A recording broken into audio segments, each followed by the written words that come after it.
Mount Harriet येथील जो पिक point आहे तिथे एक व्ह्यू पॉईंट त्यांनी मस्त दिला आहे. ह्या ठिकाणी उभं राहिल्यावर आपल्याला आजूबाजूचे सगळे आपण बघितलेले बेट बीचेस इथून क्लिअरली दिसत आहेत. आज हवामान पण क्लिअर असल्यामुळे आपल्याला सगळ्या गोष्टी एकदम क्लिअर इथून दिसत आहेत. ते मी तुम्हाला दाखवायचा प्रयत्न करतो. हे समोर जे दिसतंय एक छोटं बेट आहे समुद्रामध्ये, हिरवं हिरवं दिसतंय बघा झाडी, ते आहे रॉस आयलँड. रॉस आयलँड ही इंग्रजांची मुख्य राजधानी त्या काळी होती.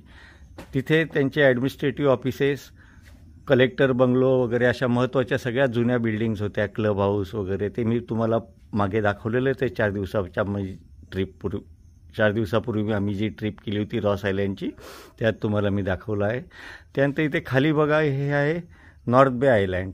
इथे स्वच्छ निर्मळ किनारा आहे आणि इथे स्पोर्ट्स ॲक्टिव्हिटीज खूप होता. हा आहे नॉर्थ